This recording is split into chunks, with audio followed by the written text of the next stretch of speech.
Thank you. Ladies and gentlemen, welcome to this very exciting technical session within the third Cairo Water Week. It's a session on an extremely relevant and consistently growing in terms of interest reuse of treated wastewater. What does it mean? How can we make it work better? What are the barriers? What are the experiences in the region that we can share? And what are the framework conditions? By framework conditions, we mean what needs to be changed to make reuse of wastewater across the region expanding and growing and contributing to the reduction of challenges of water scarcity across the region. So with no due delay, I will invite Dr. Amjad Al-Mahdi, the head of IMI MENA office, to give welcoming statements. Dr. Amjad, the floor is yours. Thanks, Dr. Hammo, and good afternoon, everyone. It was a pleasure to be with you today and hosting that session in partnership with League of Arab States and FAO. Today, the session will be looking at discussing the current framework conditions for reuse for treated wastewater in the Arab region in Maghreb and Mashreq, looking at the lesson learned from the practice of that enabling environment, with the opportunity to look forward and see how we can actually promote the reuse of the treated wastewater. Today also we'll have you will from our owner speakers and also the panel. So without naming everyone, but I can assure you we have the most expert people in the region here to talk to you about the Mashreq and Maghreb lesson learned in terms of frameworks and also the condition of treated wastewater and the existing activity and project. And also in the panel discussion, we'll discuss more on the enabling environment, what is required and how we can achieve that to promote the treated wastewater for agriculture reuse. Without taking too much time from you, so I would like to present my deep thanks for all speakers and panelists and also for all attendees. So I can see around 67 attendees now.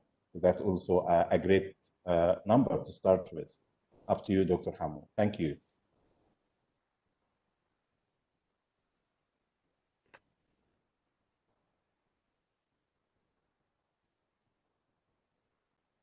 Dr. Hammo, you need to unmute yourself. Thank you, Dr. Amjad, for a very focused welcome note. And the message is to focus on lessons learned across the region to remove the barriers for a more adoption of treated wastewater and safe reuse of wastewater for productive uses in Mashreq and Maghreb. We then get into the first session. We have two regional initiatives on reuse of treated wastewater, with different perspectives, with a lot of commonalities. We'll start with the ReWater MENA project. I will invite Dr. Nisreen Laham, Regional Project Manager of IMI MENA, to give a short talk on the experience of ReWater and what can we learn as a region from this experience. Dr. Nisreen, the floor is yours. So please bear with us for a couple of minutes. We will get technology issues sorted out, and Dr. Nisreen will be giving her talk. Yeah, sorry for the inconvenience. Hello, everyone. I'm Nisreen Laham. I have recently and happily joined IMI to manage ReWater MENA project, which I will present to you today.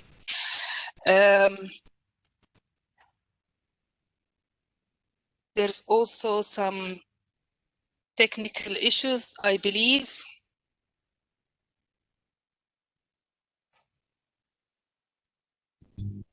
Share my screen.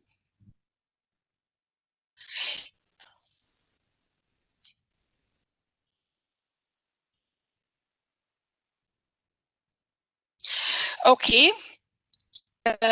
Can you see my screen? Okay, reuse of treated wastewater in the MENA region is considered an untapped potential regarding two major trends in the region, the high rate of population growth and the high rate of urbanization, where wastewater is the only source of water that increases as population and water use grow. Reuse of treated wastewater can be potential intervention to reduce demand-supply water gap, regarding also the overpumping of groundwater and costly desalination. From here, treated wastewater could be used in agriculture, which consumes over 80% of water resources, and allocating fresh water for household and industrial uses. Yet, this potential is not fully utilized in the region. The numbers say that about 43% of wastewater is treated, mainly in the Gulf countries, and only 15% of this treated wastewater is reused.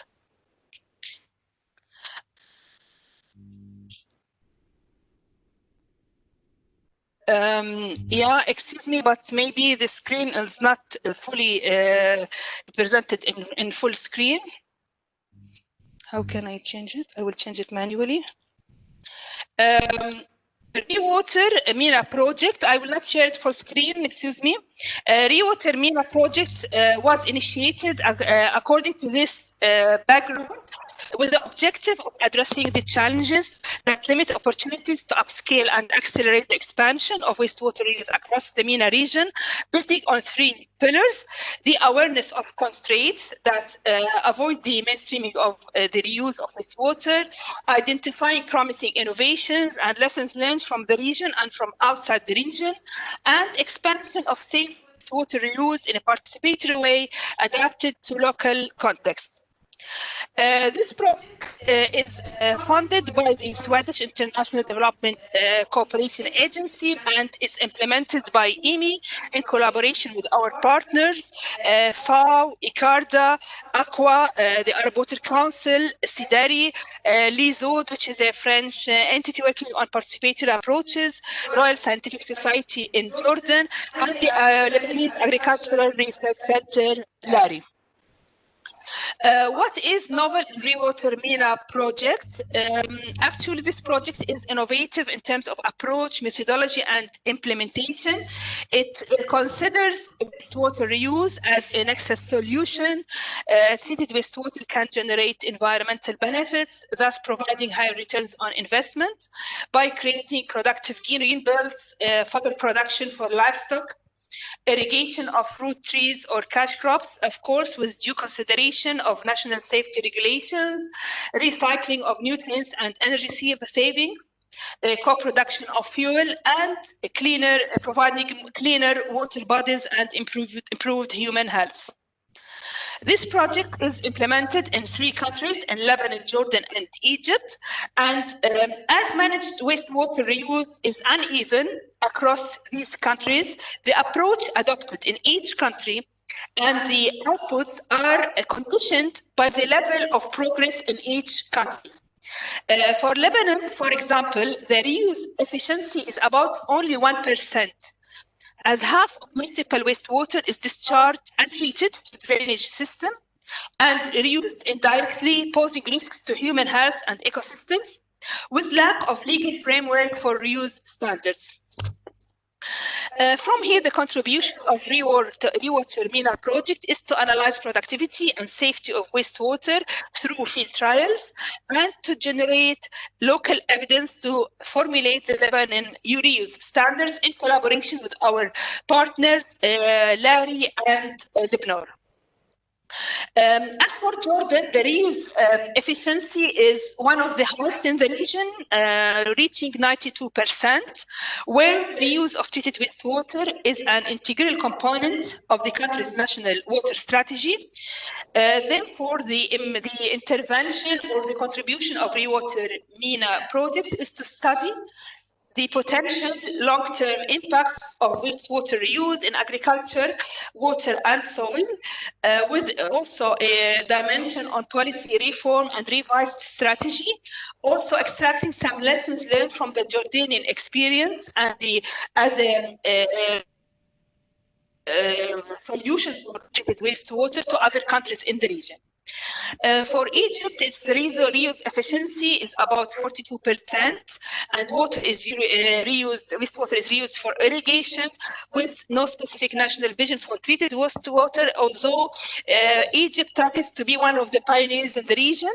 In this regard, as we have heard in the opening from the Minister of Water Resources and Irrigation, there's a very ambitious objective of Egypt being one of these pioneers regarding huge wastewater plants like Al-Mahsama and Bahr al-Bakar recently opened.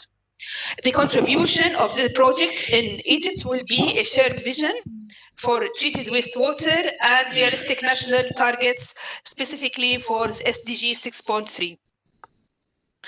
The project, Water MENA project, follows a participatory approach and using the role game play.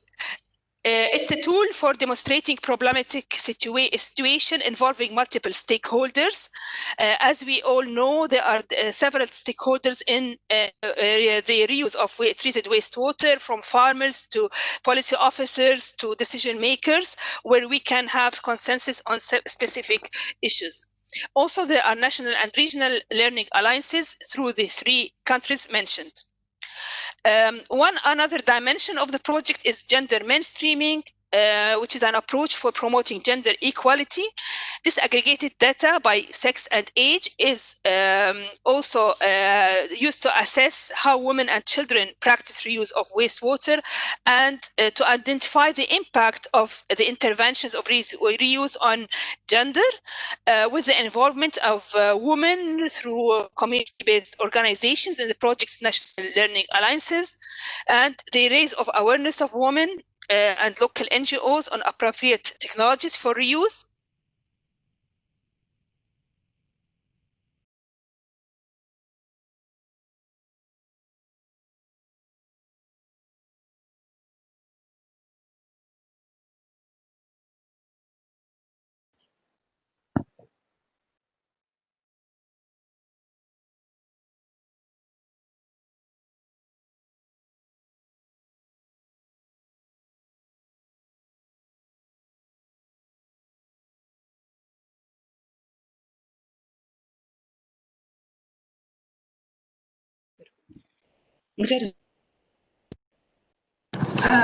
As mentioned, can you hear me clearly, please?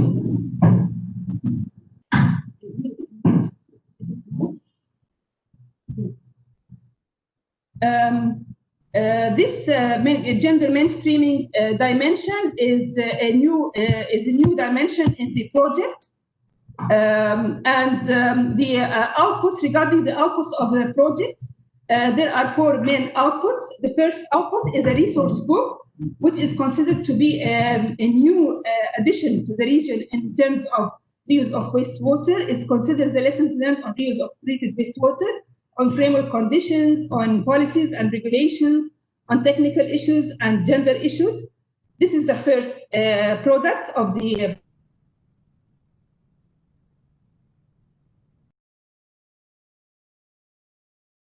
countries, which means 6 local studies on conceptual designs and feasibility studies for these projects, for these 6 projects.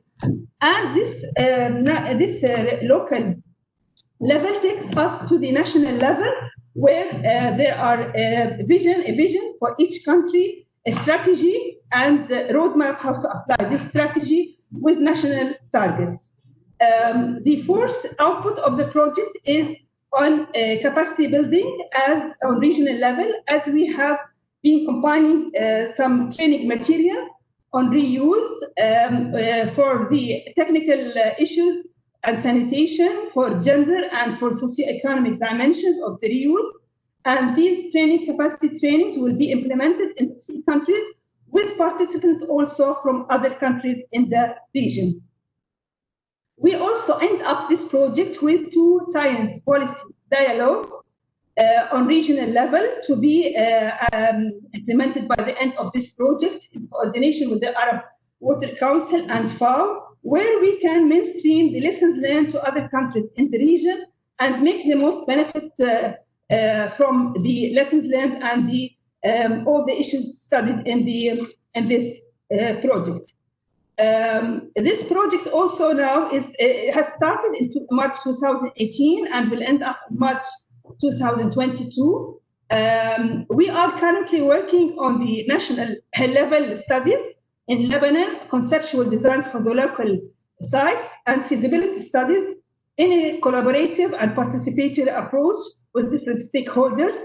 In Egypt now, we are working on the national targets with CDARIA, and ICARDA also has finalized a baseline assessment for treated wastewater in Egypt.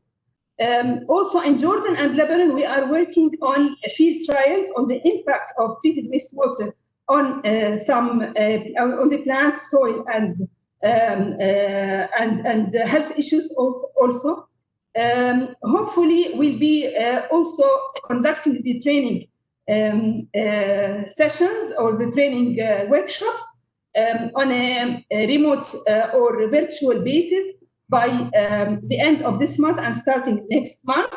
And there's a good opportunity also to mainstream this all lessons learned on local and national level to regional level, where we are projected to have this first science policy dialogue next September with the Arab Water Council at the Arab Water Forum, hopefully. The project is looking for collaboration with other partners working in wastewater, like the project in how SNE is implementing now. And we are working closely with them, which will be presented with our partner and colleague, Dr. Faisal Shini. Thank you for your for listening, and sorry for the inconvenience regarding technical issues. Hoping next time we'll see you physically in Cairo and enjoy your presence here. Thank you very much. Thank you, Dr. Nasreen, for this very interesting project, actually, with multiple components, multiple stakeholders, multi-scales, and multi-countries. That's an ideal situation to test what can be done and what can be changed. Also, innovative in terms of approach, introducing some ways of finding solutions like the learning alliances. This is an instrument in making the participation happening and making the accountability of the stakeholders on how to make progress in the adoption of treated wastewater and productive uses of treated wastewater, linking or combining the need for productive uses, but also safety. That's also a consideration that the project is taking into consideration. Thinking of the substance of the project, I think the science policy dialogue is an extremely relevant, because this is where the bottlenecks are, and this is where we need to work hard to remove them. Thank you, Dr. Nasreen, and thank you for this initiative and for the partners of INI implementing this regional project. And yes, we have a direct link to what Dr. Faisal Shini, project coordinator of FANIFEO SNE project based in Tunisia. Dr. Faisal, the floor is yours, and good to hear from you.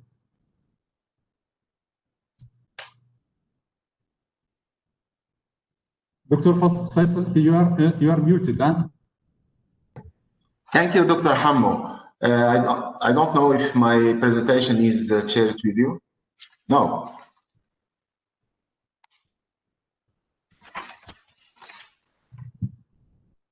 Yes, Hammo?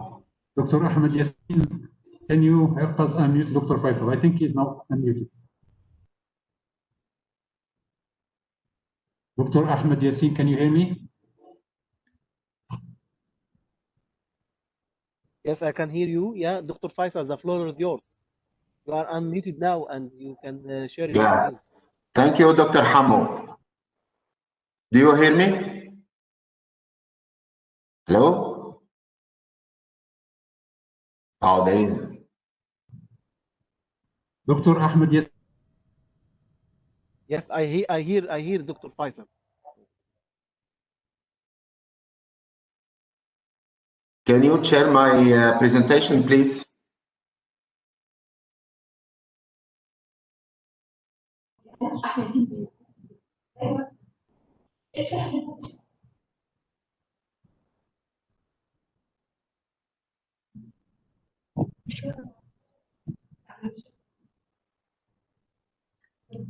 Hamo, do you hear me?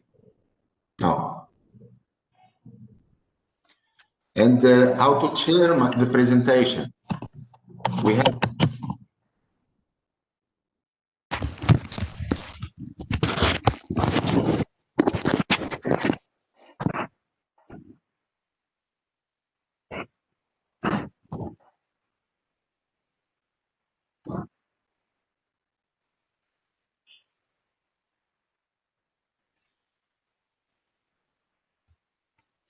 Hamo, do you see my presentation? Yes, yes. The presentation is shared now. Yes, please go ahead, Dr. Faisal. Okay, thank you very much, Dr. Hamo. Hello, everyone. I will present the project that FAO launched in 5 countries in North Africa. I will not go to talk about the context of the region. All of us, we know how water scarcity is in our region and climate change impacts, also the population growing, the water demand increasing, and one important point that we are not taking profit from the non-conventional water resources available in our region. And in this context, FAO launched this project, and which is titled Unlocking the Potential of Reuse of Treated Wastewater and Drainage Water for agriculture use in North Africa. I will quickly present where we stand and the activities that we have implemented. The main, just to give you the main objective of this project, is to improve knowledge and information on safe and sustainable reuse of treated wastewater and drainage water for agriculture development. The innovation in this project is that we are talking about non-conventional water, but focusing on treated wastewater and drainage water that are considered important resources for our region. So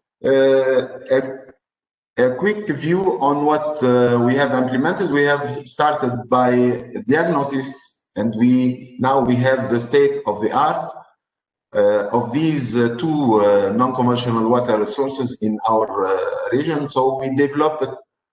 We have 5 countries: Libya, Tunisia, Algeria, Morocco, and Mauritania.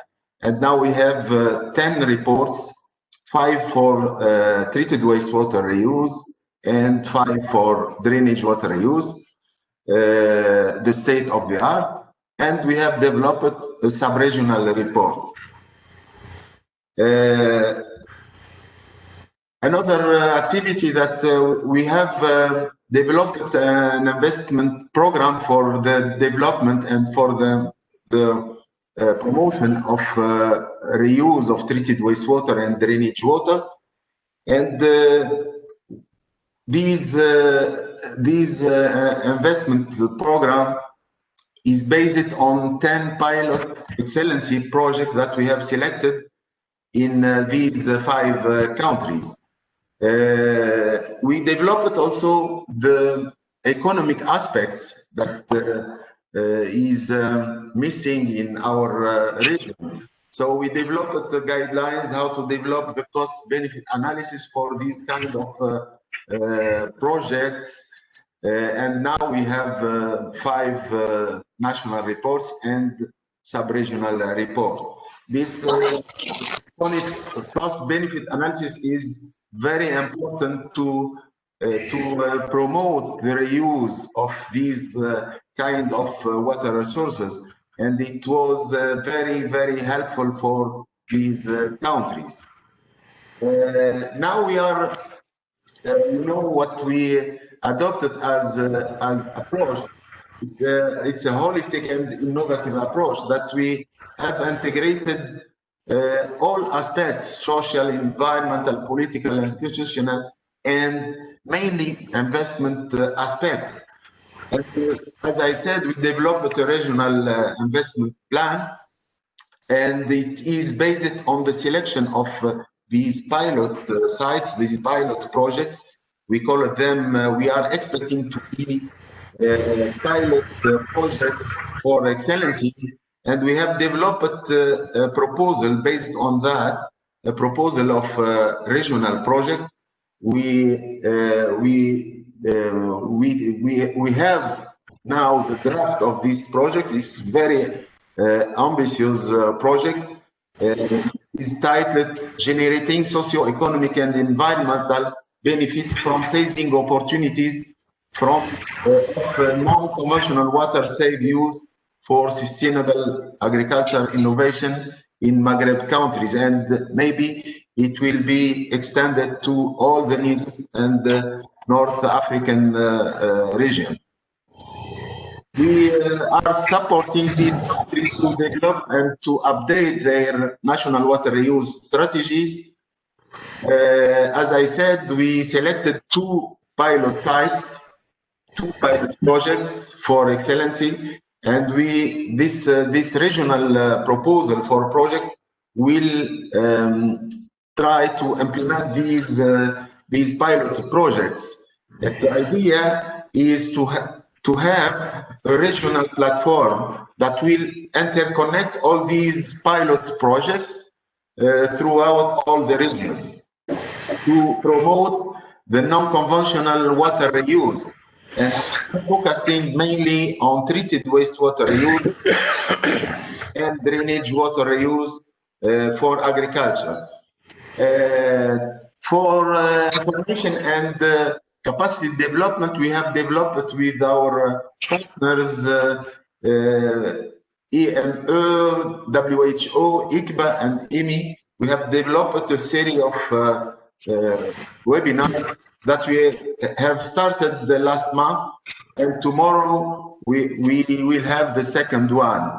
This series, we have 8 webinars for capacity building and for sharing information.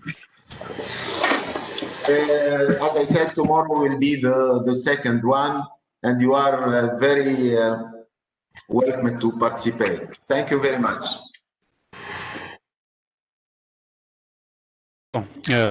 Thank you, Dr. Faisal, for this presentation on another regional or sub-regional projects with a lot of innovation.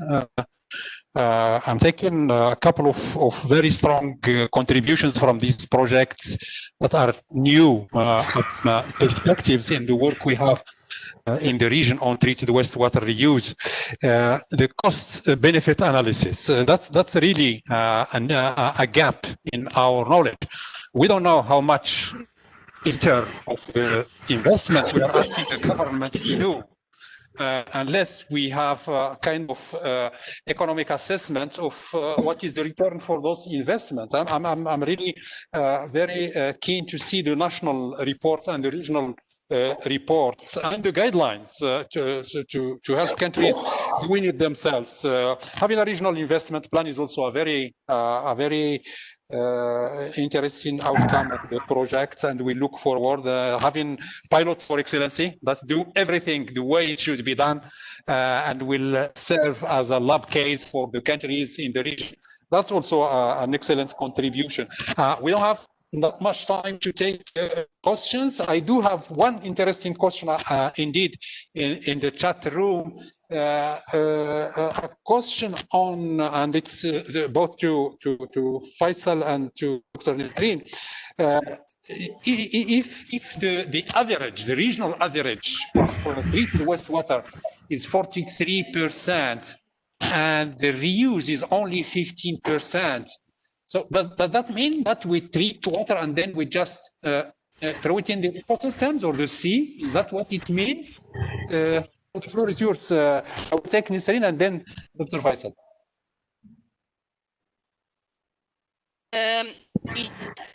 Yes, we treat wastewater for environmental reasons and not reusing it.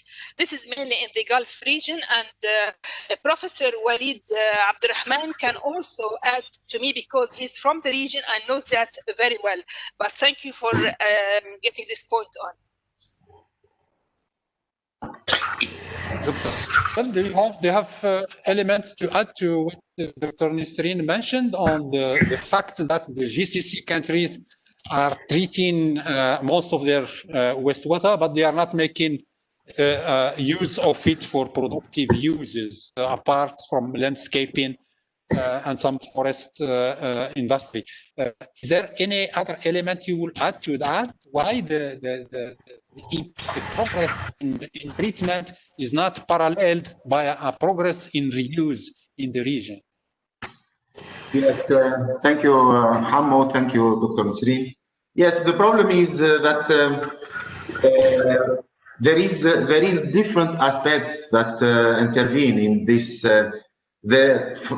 For example, we need the political commitment, and we need clear strategies for our country. The rate of reuse is very, very low, and one of an important recommendations that we have right now, that any project for treatment of wastewater should be interconnected to a reuse, to a clear reuse. So we will avoid any treatment just for water for environmental aspects.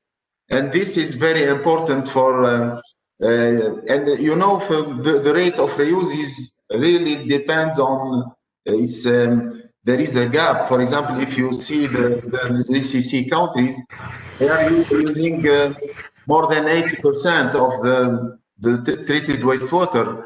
But if you see in Morocco or in Tunisia, the rate is under 15%.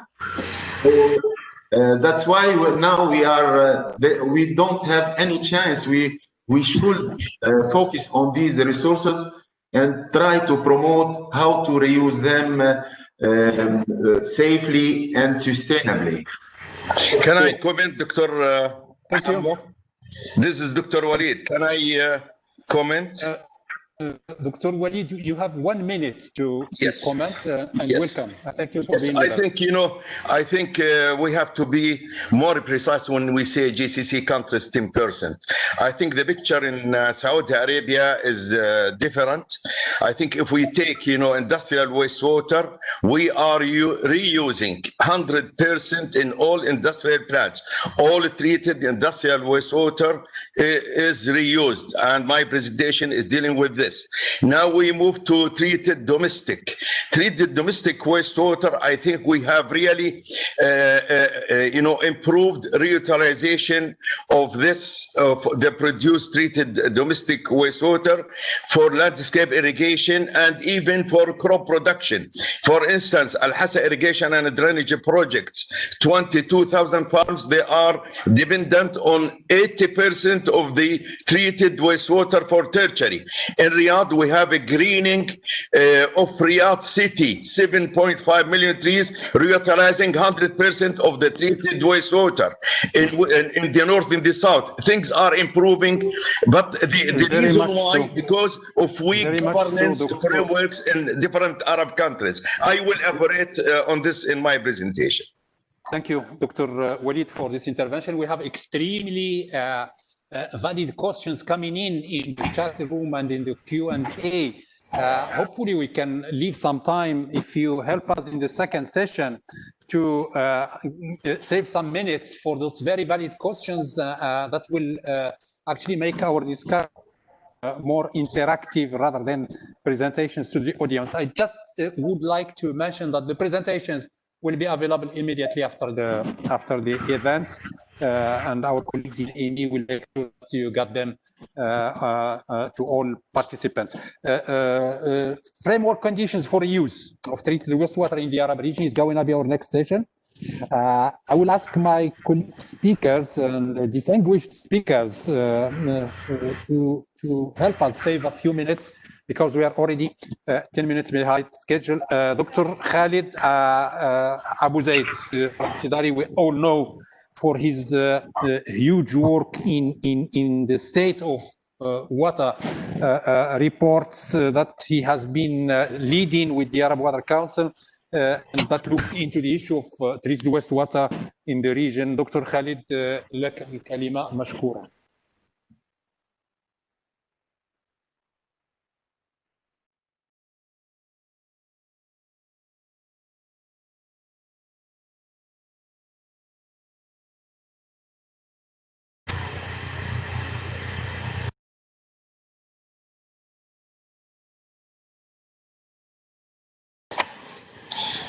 الصوت مو مسموع دكتور خالد. Can you hear me now? Yes. Thank you very much. It's a pleasure to be with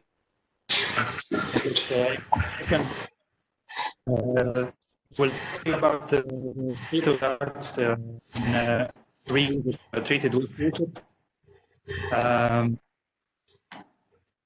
The information that I will be providing here is going to be related to from produced by CWW and the Arab Water Council under the umbrella of the League of Arab States. At the total available water resources in the Arab region, it is about 700 billion cubic meters per year. And if you only look at the non-conventional water resources treated wastewater is part of, this, as of 2015, reached 73 billion cubic meters per year. If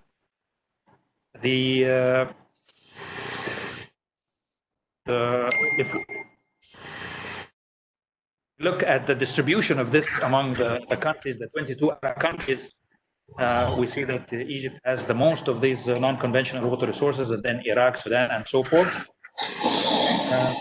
If you look at the distribution of this non-conventional resources, we see that from municipal wastewater or domestic wastewater, we have about 18 billion, that's 23% of all non-conventional water resources, and 6.7 billion cubic meters per year in industrial wastewater. And in many cases, the domestic and the industrial wastewater are actually mixed.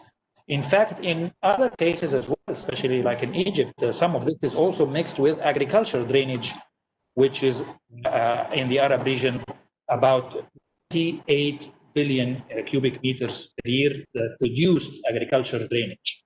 So when we talk about wastewater, sometimes it's difficult to separate the domestic wastewater from the industrial and even from the agricultural drainage. So sometimes we talk about them all together. But of course, we have other non-conventional water resources, such as the desalinated water or the recycled groundwater or brackish groundwater. Now, if we look at this produced municipal and industrial wastewater together, because those are most of the time mixed, we have in the Arab region 24 billion cubic meters per year. Some of this is uncollected, about 10 billion. And what is collected is about 13 billion cubic meters per year. Out of the collected, we have also untreated with the neighborhood of about 3.8 billion cubic meters per year. And then we have a treated amount of about 10 billion. And out of the 10 billion, we have what is actually reused, which is about 3.6 billion, and what is not reused, about 6.5 billion cubic meters per year. And if we look at this 14, if we add the uncollected and the untreated, both are untreated, we have about 14 billion cubic meters per year in the Arab region that are considered untreated municipal and domestic wastewater distributed as such in the 22 countries. Now, what do we use conventional and non-conventional water resources in the Arab region? The total withdrawals are about 235 billion cubic meters per year, but we use about 12%, 29 billion out of this is actually reused or used as non-conventional water resources. And this is used for domestic purposes, which is about 40%, 32 billion. Some of these non-conventional water resources for industrial use, about 11 billion, and some for agriculture use, that's the majority, about 190 billion, and of course a little amount for oil and gas water use, which is about 1 billion cubic meters per year. If we take the non-conventional water resources withdrawals only and look at which sources does it come from, we see that agricultural drainage contribute to about 11 billion cubic meters per year. Reused treated municipal and industrial wastewater represent about 3.6 billion. And then we have about 7 billion of desalinated water in the Arab region. That's the data for 2015. And then we have withdrawals from exploitable brackish groundwater or recycled groundwater, which is recharged from surface water uses. If we look at each country and how much of the non-conventional withdrawals, how much does it represent compared to the conventional water withdrawals, this is the picture as you can see. For each country, Egypt shows the most in non-conventional water resources as a proportion or as in a ratio compared to the conventional water withdrawals. The real portion that we want to look at, if we look at the municipal and industrial wastewater, and it's about 24.8 billion cubic meters per year, but out of this, the treated is 10 billion, and then out of the 10 billion treated, we have the 3.6 billion that we talked about. Wastewater. Now, wastewater is the increasing renewable water resource of the future, because as population increase, domestic water supply has to increase, and 80% of this domestic water supply returns back as wastewater. So we have this 80% as an increasing amount as population increases. So we could consider that as an increasing renewable water resource for the future. But there is no wastewater use without sanitation coverage. And that's another issue that we want to talk about. If we look at the sanitation coverage in the Arab region, 81% of the urban population is covered by improved sanitation, but 71% only of the rural sanitation is covered. And that's represent about 79% is covered with improved sanitation in the Arab region.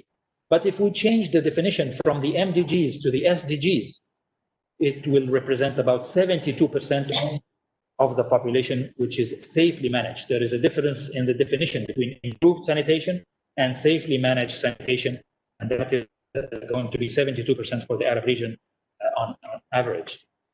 This graph here shows how the countries in the Arab region, in terms of sanitation coverage, that's considered improved sanitation, but safely managed sanitation distribution among the countries are as such, with an average of about 72%.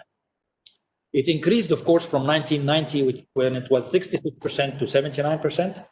But this means that we have 79 million people in 2015 without improved sanitation, and only 305 million with improved sanitation. What is the 2030 expected state of wastewater? We are looking at supposedly 100% coverage of safely managed sanitation as the SDGs call for, which means that the population expected in 2030 in the Arab region, which is going to be about 520 million people, these should be all enjoying safely managed sanitation. This means that between 2015 and 2030, we have to provide safely managed sanitation for about 215 million people. That's a lot of money to invest. Now, this means that the produced domestic wastewater is going to be about 24.8 billion cubic meters per year. The potential, if we assume that we can reuse all of this produced domestic wastewater, this means that we can reuse about 24.8 billion, or this is going to be available for reuse if we treat it right and if we find the right use for it. And if we mix the industrial and domestic, we're talking about the potential of about 34 billion cubic meters per year. And This is a lot more than the 3.6 in 2015, the 3.6 billion that we're talking about now. Thank you very much. Dr. Khalid, a very rich presentation and congested in terms of figures and numbers, but very interestingly, the gap that is growing from now to 2030 is something that the government should really consider, because those are huge investments that are needed, and linking wastewater to proper sanitation is really a new element in this debate. We used to look into how much water is produced, but hardly look into what happens in the upstream, where this water is coming from, and how much of it is collected and treated before thinking of reuse. Thank you, Dr. Khalid. And I think a lot of this information is in the reports that you referred to in your introduction, that was developed by the CDARI and AWC.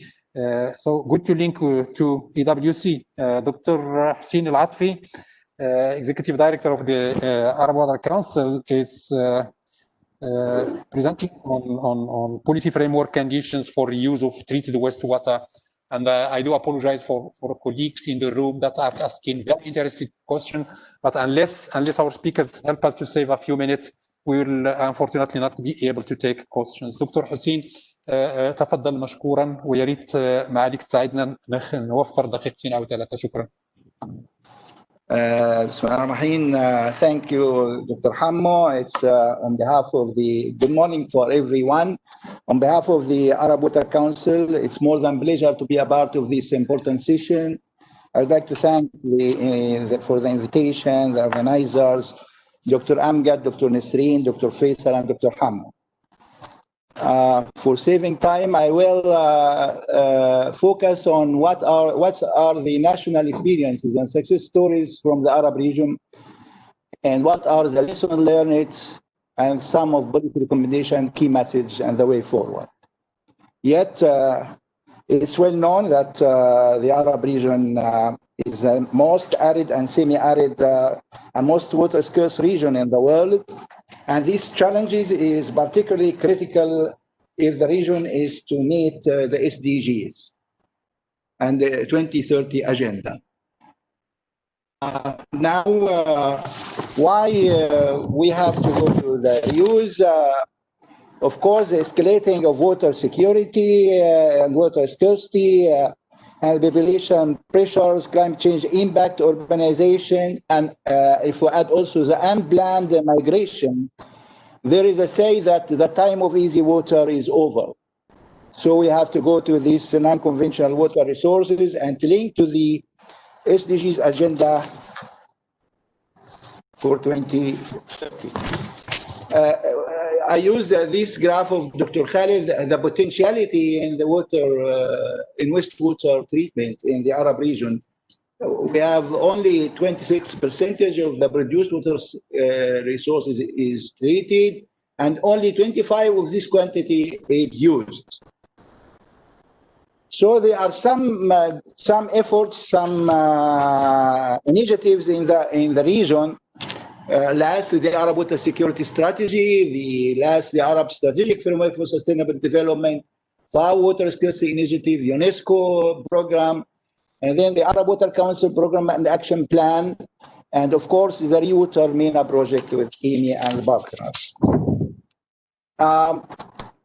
In the framework of the Arab Water Council plan, we have already issued 6 policy briefs where the objective is to convey the decision makers and the key stakeholders the current challenges and opportunities, and emphasize on the need of alternative course of actions, and to develop regional capacity and knowledge base to help in setting sound policies. And this graph showed about what the national experience, what the efforts that have been done by the governments. And I will just say that, say for the Mashreq sub-region, we have Jordan, Syria, and of course the Gulf countries. They are leaders in And for the Gulf countries, as you see that we have between 99 and 90% in Oman as a ranking the highest for treated wastewater, and up to Bahrain is 44%. Most of the treated wastewater is tertiary treatment in United Emirates and in Kuwait. But however, the use is still limited to, as mentioned before, to the landscaping, forestry, and industry. In Jordan, about 90% of the treated water resource is collected and used. Syria also has a high rank in uses all the largest treated wastewater volume. For the Maghreb and North Africa, we have Tunisia about 90% for treated wastewater, and Libya with 15%. Morocco has 6% tertiary treatment and 24% for the secondary treatment. Egypt has an evolution in the treated wastewater strategy. As you see that we're increasing the share of non-conventional water resources from 20 to 40 by 2030, and increase the share of treated wastewater to the total generated wastewater by from 50% to 80% by 2030, and increase the share of domestic wastewater standards from 50% to 100% by 2030. What are the lessons learned from this? Well, why this variation? It was a question. Why the variation? Why the different scales of treated wastewater? There are different visions and different planning, either coherent or non-coherent, country-specific targets and priorities. It depends on the governance, the participatory approach they use, the enabling environment for the finance, and how they get the acceptance of the stakeholders, the capacity to operate and maintain the systems, and the socioeconomic and cultural consideration as a priority, and with the high level support. So barriers, we take the barriers, but we can put it in policies and the institutions and legal aspects, the technician aspects, or technical aspects, the socioeconomic and cultural aspects, the environmental aspects, and political support, as mentioned before. But one of the main concern is the economic incentives models, how to structure the tariff, how to get the cost recovery, as this is a main pillar for implementing the projects. For the policy recommendation, I'll go through it very quickly. It's how to cope with this, either for the policymaker to put it on the top of their agenda, integrated safety, treated wastewater planning, improved governance, institutional framework, legal regularity, advanced research and development, enhanced financial sustainability with fair tariff and economic incentives, develop capacities for efficient monitoring and evaluation, innovative partnership and participatory approach, of course, and developing, one of the main here is developing platform for dissemination of information, knowledge, and practical guidelines for implementation with a clear high-level support and fund promotion. Now, the way forward, the Arab Water Council, in cooperation with partners, we have our strategic plan, sharing the implementation plan of the Arab Water Security Strategy by LAS, support the national policies in some countries like Somalia, Yemen, producing a series of Arab water reports with CDARI and partners.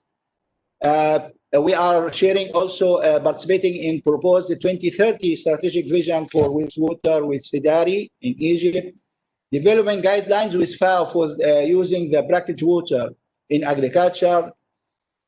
We are participating also with EMI in the clusters for increasing cooperation and coordination between organizations and partners, organizing a series of Arab water fora, and our next forum, inshallah, it will be in Abu Dhabi. And in this occasion, we are issuing Arab Water Council Prize for Creativity Innovation for Water Science. And this year it will be about non-conventional water resources. Another important area is that we are established what we call non-conventional water resources network. We are Dr. Hussein. Yes, Dr. I am Hussein, can you please one conclude slide. Yes, one slide. This is establishing this network, and we are inviting you to be a member of this network. We are partnering now with IMI for implementing ReWater that Dr. Nasreen already mentioned about the two science policy dialogues and participation in the National Learning Alliance. And we are producing a semi-annual Arab Water Journal where you can also use for issues and some creative and ideas and research papers in this. I believe with this, thank you very much. Thank you, Dr. Hammo. Thank you, Maali, Dr. Hussein, for this very comprehensive presentation on the policy framework. And I believe a lot of this information is in the 6 policy briefs that the Council has produced, and most of the material that Professor Dr. Hussein has referred to is accessible on the website of the Arab Water Council. With no due delay, I would like to invite Dr. Walid Abdurrahman of the King Fahd University of Petroleum and Minerals in Tehran, in the Kingdom of Saudi Arabia, for 10 minutes presentation on effective framework condition for successful wastewater reuse on national level in the Kingdom of Saudi Arabia. Can I have the presentation, please, loaded? Can I have my presentation? It's coming through. It's coming through, Doctor. Okay. Take 30 seconds. But you can get started. يعني أول ما في مشكلة. شكرا دكتور حمو. السلام عليكم ورحمة الله وبركاته. بسم الله الرحمن الرحيم. I would like really to welcome all my colleagues and all the participants in this important session. I think, and also I would like to extend my acknowledgement and also thanks to Dr. Amjad Al-Mahdi and Dr. Nasreen Laham, and specifically also the International Water Management Institute, MENA office, for organizing this session. I think today, really, my presentation is going to answer hot questions which we've been receiving from the audience. My presentation today, I am talking about the utilized advanced governance frameworks for successful treatment and reuse of industrial wastewater in Saudi Arabia as a case study. I am going to present the expertise of Saudi Arabia, how we managed to reuse 100% of the produced and treated industrial wastewater in Saudi Arabia as a model for, other Arab countries. Can you change the slide? I cannot change the slide, please, from here. Okay, skip, the contents. Can I, have the control? No, please let me know if you want to just go to the next slide. Okay. In spite of continuous efforts, by water agencies in many Arab countries, most of Arab countries, they really love to reuse the treated wastewater. But, the expectation, to satisfy the growing shortage remains limited. The reuse remains limited and far below the expectation of the decision maker. I think this is due to weak governance frameworks, including, deficiencies in policies, strategies, technical capabilities, organizational structure, institutional and legal issues. I think I would like to add here, for domestic, not industrial, we are paying the poor policies, all poor policies, old poor policies during the past 4 decades, where they used to construct, wastewater treatment facilities downstream of the urban areas. If you want to utilize it for any purpose, industrial landscaping, you have to pump it upstream and you have to put infrastructure, which is very costly, my friends. You have to understand, you have to build a new infrastructure for pumping, the treated wastewater from downstream to upstream where you can utilize it. You have to have a governance framework, organizational structure. You have to have also a regulator. You have to have a tariff. And all these issues are complicated. It is not easy. We are not, treating to throw. We love. But I would like here to show you in Saudi Arabia what we did specifically for industrial. During the past 3 decades, the gap between demands and supplies have been widening. And we found that the use of non-conventional water resources, specifically the treated wastewater, is really as essential part and essential pillar to achieve sustainable water security and to achieve the 2030 goals of the Saudi vision and also sustainable development goals. This has, we've been successful, to achieve 100%, to use and reuse a full scale of treated industrial wastewater in all industrial cities on national level with participation, and I'm putting here red line beneath, under, with full participation of private sector through public-private partnership. This has been, attributed, the secret recipe is adoption and implementation of sound governance frameworks utilizing integrated water resources management. Next slide, please. Next slide. The pillars, we have 3 pillars. Our governance approach, dependent on 3 pillars. The first one, creation of enabling environment. Second one, creation of industrial wastewater use market. Third one, development of sound management instrument. The issue is complex and you have to watch it. It is not, just throw wishings. I will describe what I mean by creation of enabling environment. Next slide. Creation, it includes development, we start with development of national water strategy according to Saudi Arabia's 2030 vision, emphasizing the reuse of a treated wastewater, utilizing PPP schemes. Second thing is strong political support from royal decree, higher economic council, royal decree, and also emphasizing the participation of private sector through PPP in water sector. Please don't change it, please go back. Legal framework, we have developed, sound legal frameworks and enforcement to control over the TSE collection, quality, treatment, and distribution. In addition, identification of investment in structure. Second one, please. Second slide. Yes, go ahead. Establishment of Saudi Industrial Property Authority, MUDON. MUDON is responsible for the management of all industrial cities in the kingdom containing thousands of industrial plants. All these industrial plants have been, developed and established with the required infrastructure and utilities, water and wastewater networks, collection networks, and treatment facilities, and development of sound institutional and legal framework for the use of the treated industrial wastewater, and also development, establishment of a regulating body and enforcement agency, which has developed, a sound visible water tariff. Next. In addition to this, please can you go back?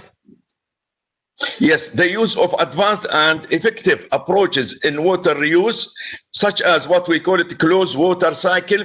The treated wastewater is reused in the factories, industrial plants, then it goes again for treatment, then again, goes in a circle, what we call, closed water cycle.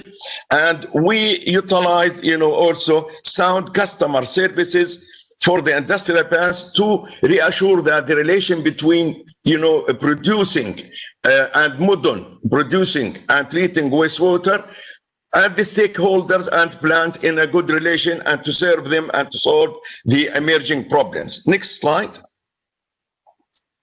The third pillar, development of sound management instrument. This is very important. You know, this has been achieved by development of bankable BOT projects for attracting skilled and qualified private sector participation through PP. You know, private sector will not come without developing a bankable BOT projects, and also through PPP and mobilization of additional financing.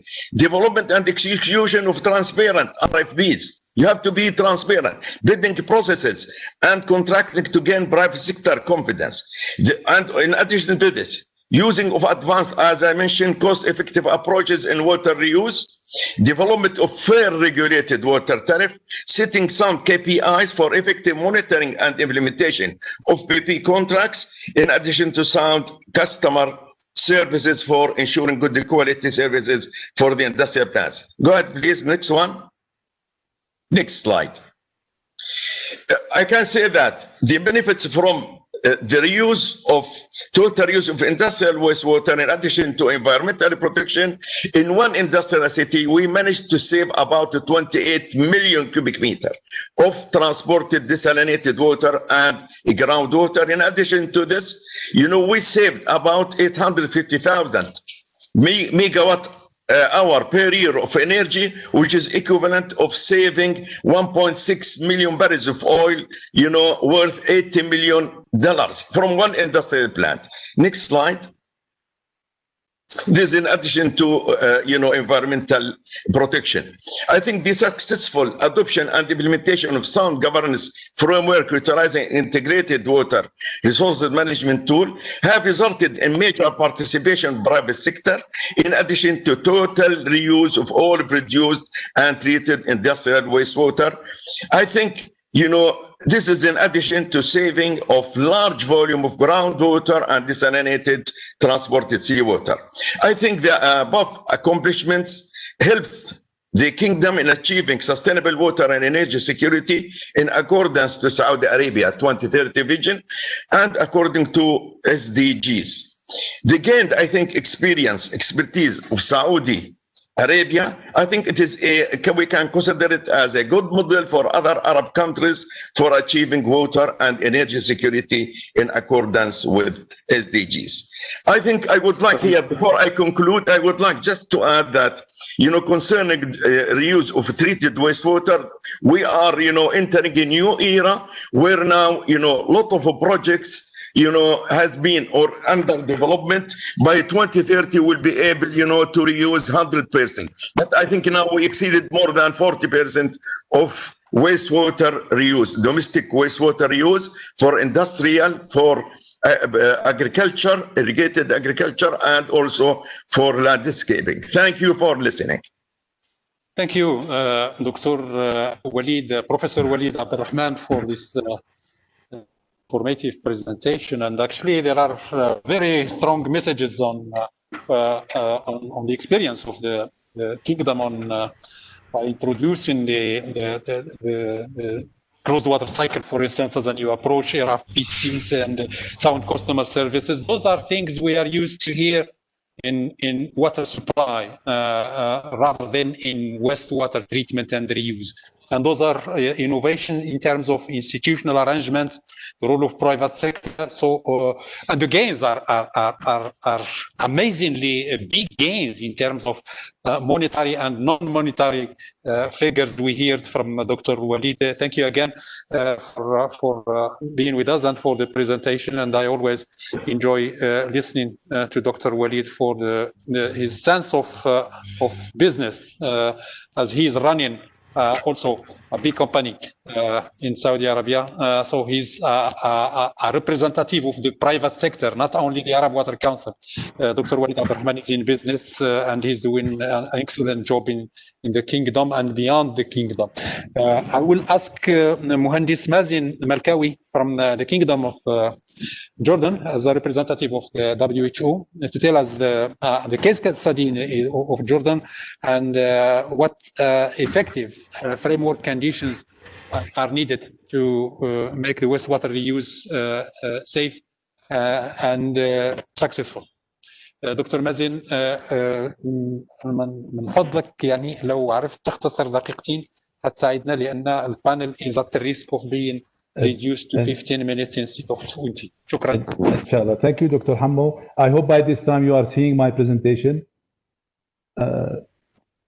I'll be talking about effective framework conditions for successful wastewater reuse at national level and reflecting the experience of Jordan. In WHO, we are very much concerned about the health aspects of treating wastewater. And when if you try to do a risk assessment, what are the major sources of risk? It's actually from the microbiological content of the wastewater, danger of spreading disease, that's for the consumers. There's also an occupational health risk, to the farmers and to the whomever is dealing with the products of the produce. And then the risk of not just the biological risk, but also the chemical contaminants. And here I have to alert you that the WHO guidelines on wastewater reuse are basically on the biological, but not the chemical one. I'll just review with you the different versions of the WHO guidelines on wastewater reuse. The guidelines, all of them, they were developed in collaboration with our partners, FAO and UNEP.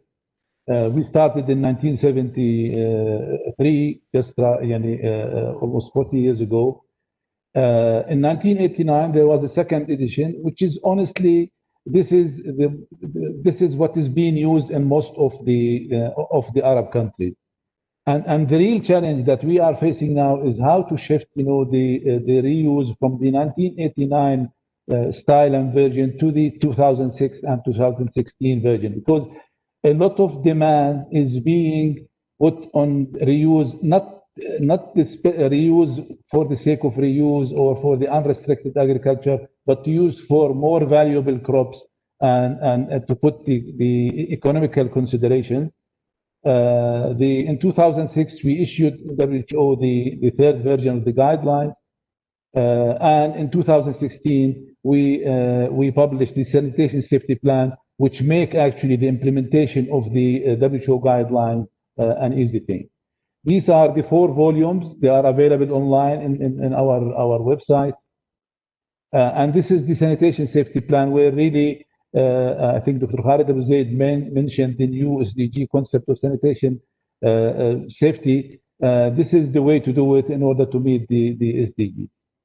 In a nutshell, the process is a sort of 3 processes. First, you start by assessing the health risk by epidemiological studies. Then you have, as a government, to put health targets to say, we need to accept some level of risk, but the health-based targets has to be set by the framework. And then you do the risk management. You put interventions and try to monitor their implementation. Unfortunately, in most of the EU systems, we either use 1 or 2 of those frameworks. I can assure you that in the WHO guidelines, the health targets that are designed are very safe. They are the same, similar to the targets that we are using in drinking water quality guidelines. But if you look at the new guidelines, we differentiate between unrestricted agriculture and restricted agriculture. The problem in our region is that we use tertiary treatment and we use restricted agriculture, which is waste of resources and waste of effort. In the new guidelines, we have what you call the health barriers. You don't have to treat the wastewater for a simpler use. If you are, for instance, doing gardening alone, you don't have to use tertiary treatment. You can use secondary treatment. While if you are addressing the consumer and trying to irrigate sort of food and something, then you go to the highest level of treatment. This new concept is unfortunately not clear when trying to do the reuse. Why? This is for a very good reason, because of risk perception, and people are usually afraid of using the reuse. Anyhow, in the risk management approach that we are proposing in the guidelines, There are 4 steps. First, you define the institutional and supervisory responsibilities. This is very serious, and I'll share with you the experience that we have in the pilot that we had in Jordan. Then the wastewater use safety plans and applying the health measures. This is new and should be considered. Then you need to establish a monitoring system, and the new thing that you have to have an independent surveillance. I've seen several frameworks in the countries of the Eastern Mediterranean region where the independent surveillance and the monitoring are being done by the same authority, which is not accepted, but this is not the right way to do. The responsibilities for systems planning and operation should be right from the beginning declared. Also, there are different responsibilities for system monitoring and for the independent surveillance. When it comes to the use of the wastewater safety plan, you need to be site specific. You need to identify hazards and their entry point. You need to identify the health control measures that you are planning to use, and you establish and implement requirements for the control method. The third thing that you have to put is the system monitoring. There is a system for validation, there is a system for operational monitoring, and the system for verification. In most of the systems that we saw, it's the operational monitoring actually, while we forget about the verification. I'll give you the very good example. The Jordan Food and Drug Administration actually monitors all the crop in the market as a verification of what the other ministries are doing. Then there is this, the notion of having an independent surveillance done by a third party. We implemented during the years 2014 and 15 a pilot project. The whole idea of that pilot project was to test using the WHO guidelines, the new version. What are the difficulties and how we are going to it. The main lessons that were learned, the system, the framework that you are putting at the national is a multi-stakeholder issue. It's not just the sole responsibility of the water authority or the sanitation authority. We were surprised that even the Ministry of Trade and the Chamber of Industry and Trade were involved, because after years and years, Jordan has a very long experience in reusing treated wastewater. But we've discovered that at the end, we were discussing trade issues rather than discussing the safety, because a lot of the producers were sort of affected by being stamped by the issue of using treated wastewater. Right from the beginning, if you would like really to do a framework, I think you need to bring all the stakeholders together. And the other thing, which is Dr. Mazin, can you please speed up? This is the last statement. The lesson that we learned, that when it comes to safety, it's not just the wastewater. Treated wastewater is one of the risk factors that are coming. But there are weather conditions, there are fertilizers that pesticides are used, there are storage practices, there are agricultural practices. Just to give you an example, we compared the product of controlled treated wastewater with groundwater, and it was safer to use controlled treated wastewater to here. And I think on my watch is 8 minutes and 40 seconds. Thank you. Back to you.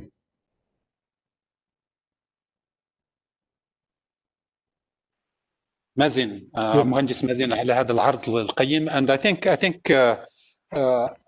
there is really a lot of very valid information that clarifies part of why the public, the large public, has a lot of misperception of safety when it comes to water. But with those recommendations and with this guidelines that WHO has been produced over years and developing experience in developing guidelines for safety, I think the four steps: institutional responsibility, water safety plan, monitoring system, and independent surveillance. If you have those four elements in the package, there is nothing to worry about, and we can, in the region, just in other parts of the world, say with confidence that it's safe from the health perspective to make use of wastewater for restricted and unrestricted uses of treated wastewater, depending on the quality of treatment. And I'm glad to see in the Q&A, Dr. Mohammed Dawood mentioning that next year we will have an example from the region where 100% of wastewater treated is reused in Emirates, and I think it's in Abu Dhabi. So there are signals that we are moving into the right direction, but we are not moving at the right pace as we should do, given the scarcity and the growing challenge and gap between the demand and the supply. With this, I will first of all ask Dr. Ahmed Yassin if we can have some 10 minutes extra to make sure that we have 15 minutes for our panel, and we hope that the Aero Water organizers will graciously offer us a bit of extension, because there are also extremely relevant questions to our discussion, taking the grey water, what happens to water that is untreated, what do you do with is this closed cycle related to industrial reuse or to other sectors? With this, I will invite my colleagues, distinguished panelists, for the last round in our session before the wrap up, to go through a common question, actually, in the context of each of the 4 countries we have in the room. Dr. Luna Al-Haddadi from the National Agricultural Research Center in Amman, and Dr. Sayyid Abdul Hafiz من وزارة الزراعة بالقاهرة, Dr. Rida Gabouj, friend and colleague from the Ministry of Agriculture in Tunis, مع وزارة الزراعة الفلاحة والمياه والصيد, and Dr. Mohammed Badis, another colleague and friend from the Ministry of Agriculture, Fishery, Rural Development and Water and Forest in Morocco. A question to all of our distinguished panelists, with a statement that shouldn't be longer than 5 minutes. We'll start with Dr. Luna. What are the enabling environments decisions in Jordan that made Jordan a standalone country and a bright spot country in terms of reuse of treated wastewater? What are the key elements in the decision making, the regulation, the economics, 1 or 2 elements that made a turn point in the adoption, official and by the people, public, general public, acceptance of use of treated wastewater when it meets the required quality for health and environment? كلمة دكتورة لونا. Thank you. تفضلي.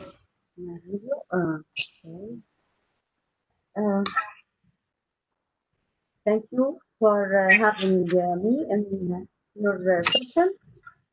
In fact, our water sector is characterized by water scarcity, and this increased the water demand in the country due to the population growth.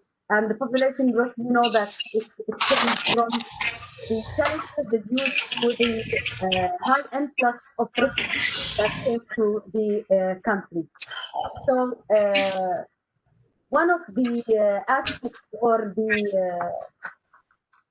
methodologies or methods to adapt this deficiency or this shortage is to use the non-conventional water resources, and one of them is the reuse of treated wastewater. You know, the reuse of treated wastewater in Jordan is well-established practice, since decades. And water, the main issue is that we consider the wastewater as a resource.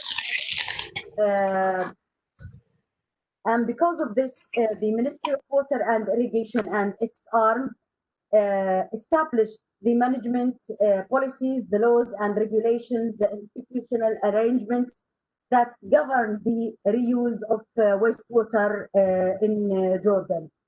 The first wastewater policy was adopted in 1978, and then other policies were developed to encourage or to cover the whole aspects of treated wastewater management and reuse in the country. We have to focus that the reuse option is a multidisciplinary approach. We have many stakeholders, and this is the base of dealing with the wastewater here in Jordan. Because of this, we have a committee that is established to take care of issues related to the reuse of wastewater in Jordan. This committee is composing of many ministries, many establishments and corporations that are taking care or coordinate the reuse of treated wastewater. Okay, we have many other issues. We have to take into consideration the social acceptance of the people, but you have to be noted that the social acceptance is generally it is achievable not on a slow base or a short-term base. It needs a long-term, required long-term awareness campaign, for sure oriented and designed for each case. We are willing to share the experience with our colleagues from other countries, or the information and those things are available. And we are now willing to share the experience with other projects. شكرا دكتورة لونا. So those are all elements that help Jordan to be a standalone situation and a lead country in reuse. I will ask Dr. Said the same question actually. Dr. Said Abdel Hafiz, Ministry of Agriculture and Land Reclamation in Egypt. Dr. Said, بعجالة what are the 2 or 3 decisions made by the ministry that have pushed for the reuse of drainage water and domestic and industrial treated wastewater? What are the key decisions? Policy, legal and regulator, incentives, economics? 2 examples, not more than 2 examples. Thank you. Thank you, Dr. Hammo. Actually, Egypt's long experience in coping with scarcity is, however, providing a good opportunity for increasing agriculture, water productivity. Similarly, the non-conventional water resources be considered not as waste, but rather as renewable water resources. Targets, actions, and also measures included in the Ministry of Strategy of the Ministry of Agriculture and Land Reclamation in Egypt are clarified as follows. Treatment and reuse of mixed agriculture, drainage and wastewater from Bahr al-Bakr and Mahsama drains for 400,000 feet of agriculture in North Sinai Governorate. A swap of allocated non-renewable groundwater with direct treated wastewater be used for 360,000 feddans of agricultural lands with the 1.5 million feddans national project in Minya, Kina and Aswan and South Sinai governorates. Supplement the depleted groundwater with دكتور سيد أنا آسف على المقاطعة. يعني my question is what are the 2 decisions that Egypt made and that have helped to promote the adoption of wastewater? There is no room for statistics now. We are just having 5 minutes to answer the question. What are the key environmental decisions that made the difference? Okay, the key is, for example, that using the treated wastewater mixed with agriculture drainage water to use it in the expansion of the 1 million faddan agriculture in the new reclamation, the new reclaimed areas, and also supplement the depleted groundwater treated water with the depleted areas of 140 faddans in the West Delta Agriculture Project.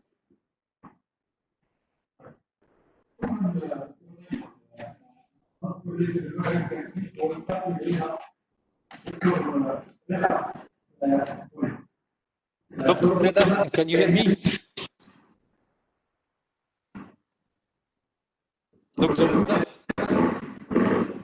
دكتور رضا من وزارة الفلاحة بتونس، هل تسمعوني؟ أهلا وسهلا. Vous m'entendez, Dr. Reda? Yes, yes. Okay, thank you. Tunisia has been for a long time seconding Jordan in progress in reuse. However, this has been a bit slower over the last years. Aside from the issues of the political situation in the country, we didn't see much of progress in terms of reuse compared to before the revolution. Is it a problem of finance, or is it a problem of acceptance, or is it a lack of innovation in what can be a productive use of treated wastewater in Tunisia, and particularly for non-risky uses, as mentioned by Dr. Mazin earlier? Thank you very much. I welcome all the participants in this technical session dealing with treated wastewater reuse. As you know, conventional water resources are very limited in Tunisia. We measure this water scarcity and not the abundance. The treated water reuse is an obligation for us, not a choice. We have good experiences started since the 60s. I mean, the tradition exists, the political will exists, many tools were developed, such as guidelines, national standards for reuse, many research work, many studies conducted to promote the reuse. National committees and regional committees were set up to follow all the activity dealing with the treated wastewater. Many efforts were done with farmers, sanitation, and development of their capacity, but the result is still far our expectation. The reuse concerns about 20% of water produced only in all sectors. The agriculture sector consumes between 13 and 20 million cubic meters, which is very low. The main problem, as you said, the location of the treatment wastewater. About 50% of water produced located on the capital or around, where we can't find land for irrigation. So we had to transfer the water inside the country, which is very costly. And we conduct a study in 2009 to transfer treated wastewater over 100 kilometers. It is very costly. The north of the country is relatively wet. The rainfall is about 600 millimeters a year, so there is no tradition for irrigation in this area. Also, there is a lack of coordination between the ministry in charge of agriculture and the Ministry of Environment, responsible for treated wastewater, and other consumers. Okay, there is a lack of coordination between all the intervenants. The regulation is a constraint and limit the crops to tree and fodder production. I mean, the regulation is very strict. The water quality isn't stable along the time. This problem doesn't encourage farmers for irrigation with treated wastewater. The problem of storage exists too, because the peak of production doesn't meet the peak of consumption for irrigation area. There is also a psychological barrier of farmers and other users. But on the other hand, good example exists in the center and the south system with high level of intensification, recovery cost, using fruit trees, and so on. The perspectives consider to the wastewater as, we have to consider that treated wastewater as water resources with the same importance of the other of conventional water. We are developed a short-term action plan to enhance treated wastewater use with low cost by improving water quality and network, such as sun filter, storage, maintenance of the network, development of information and communication. We have a strategy. We have to develop a strategy, long-term strategy with an action plan till 2050. The study is in progress now and funded by the FD agency in the frame of a large program called Adapt Action. Some ideas to feed this strategy. We have to group all institutions in charge of treated wastewater and reuse. Sirida Amor-Gray, I have to give the last word to Muhandis Mahmoud out of Morocco. I think with this description you have put us in perspective of what are the issues and the obstacles in Tunisia and what are the possible exits for a change to happen in the adoption of and reuse of treated wastewater safely in agriculture. I will give the floor for a 3-minute statement to Si Mahmoud Badis from Ministry of Agriculture in Morocco, asking the same question. Si Mahmoud, what do we need to do in Morocco that is one of the lowest reusers of treated wastewater in the region? Where is what is blocking? What is the deadlock in Morocco that prevents the country to improve its use of treated wastewater in agriculture?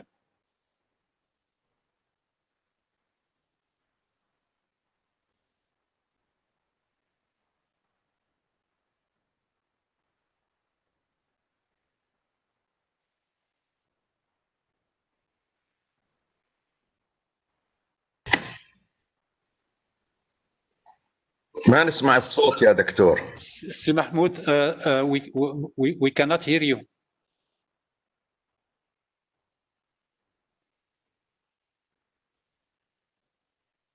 The technical room, is there anything you can help with to get Engineer Mahmoud's mic unmuted? He's unmuted, sir. مهندس محمود, هل تسمعني؟ I think he can just pull up the headphone and just talk from the laptop. Okay, it will be better because I think there is something in his headphone. Can you hear me now? Mahmoud, est-ce que vous pouvez enlever le casque et parler directement? Parce qu'on vous entend pas jusqu'à présent. We hear you, sir. Alaykoum assalam wa rahmatullah.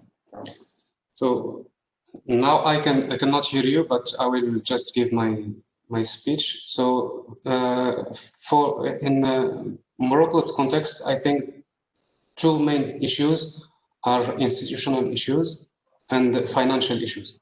So for institutional, I think we all agree that in most countries there is a very big problem, that is the multiplicity of partners. So we have farmers represented by irrigated water users associations, Department of Agriculture, which is represented by 3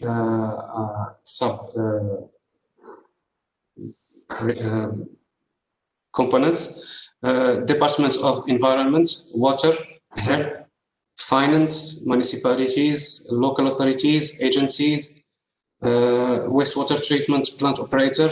So this huge mix to manage. Just to give one more example, sanitation in Morocco is managed by 4 distinct entities. So you have either municipalities or communes directly managing their wastewater treatment plants. You have regies that are autonomous public authorities under Ministry of Interior. You also have National Office of Electricity and Water that is under the Ministry of Equipment. And you have private concessionaires. So the idea, I think, would be to institutionalize local committees of the partners and institutionalize also the SSP system to manage reuse projects and rule over issues taking in account local context and specifics of each reuse projects. Another context could be helpful, framework that could be helpful to promote reuse is the water, energy, food nexus dialogue. And I think we also should investigate innovative financing methods for investment as well as cost-effective treatment processes and reuse. I think that's all for me. Thank you. Well done, Muhandis Mahmoud. Thank you very much. A lot of commonalities. I will briefly sum up. A lot of material has been exchanged today. Thanks to the speakers and to the distinguished panelists for their contribution. We have an issue with the perception of people on associated risks to wastewater. That needs a communication and information strategy as referred to in many talks. We have an issue on ensuring proper systems of risk management, including health risks, soil salination, soil degradation as a result of the inappropriate use and the reuse of wastewater. Some geographical challenges like in Tunisia, where you have wastewater produced in the north that has enough or at least better rainfall and doesn't have a culture of reuse of treated wastewater. Transportation, and the water is generated in cities and it's used in countrysides for agriculture and farming. So the cost of transportation, the cost of treatment is an issue. And I'm glad that we had today Dr. Walid Abdurrahman that says that the industrial water is treated and reused by the industrial community. That's already good enough. I mean, start with those that are the polluters that should pay, and that's equity. Those that are industrial polluters should be contributing to the cost of treatment and reuse. That's an innovation mechanism. The polluters pays and the beneficiary contributes. I mean, if you give farmers water on farm, then they should contribute to the cost of treatment too. Regulations, there are kind of differentiated situation in countries. Jordan has started early. Dr. Alula has referred to 1978, where Jordan has already set the first laws and bylaws for treatment and reuse. Of course, Jordan has an extreme situation of scarcity that is a factor that is driving reuse aside from the regulation and the institutions. A common feature and a common challenge to the countries is the fact that there is an institutional fragmentation. Many actors are involved in wastewater. Those that collect, those that treat, and those that are supposed to do, with a very limited institutional pathways that coordinate of the different institutions, as Muhandis Mahmoud has mentioned in the last intervention. WHO has a message that is there is no reason to treat wastewater to a quaternary treatment if you are going to irrigate forests that are not consumed by humans even. So matching the quality to the use, we are behind in the region. I'm glad that a couple of projects are experimenting this kind of integrated approach, where you look into the technology, the economics, the socio-economics and the environmental parameters together. So the ReWater and FAO pilot projects are a couple of examples that we hope to hear from next year by this time in the Cairo Water Week. With this, I would like to thank our distinguished speakers, our panelists, and to thank the organizers, EMI and partners, and to thank our technical assistant colleagues, particularly Muhandis Yassin for being with us for the entire session and for his assistance. And again, thank you for being with us. We apologize that we couldn't cover the questions, and many of them are really very valid that the panelists and the speakers would have graciously addressed. But yeah, we need another side events. I'm calling IMI and FAO to continue on the webinars and probably have the next one focused on one thing: finance in wastewater. What's new? What's done? Where are the issues? That's a proposal. Regulations at the local scale. What's new or what's missing and what can we do? So this is a call and a pledge to Dr. Faisal and Dr. Amgad and Dr. Nisreen to continue the webinars, but rather on a thematic sessions, rather than generic sessions where everything is valid to hear about, but the time will never allow us to cover everything in one session. Thank you again, السادة المتحدثين والإخوة المنظمين والحضور الكريم، وشكرا لكم مرة ثانية. شكرا. شكرا. Thank you. Thank you. شكرا جزيلا. شكرا جزيلا. حياكم. شكرا دكتور شكرا. حياكم. شكرا. في امان الله. في امان الله. فرصه طيبه. اهلا وسهلا. شكرا. شكرا دكتورة لونا. شكرا. شكرا. شكرا. شكرا. شكرا. مع السلامة.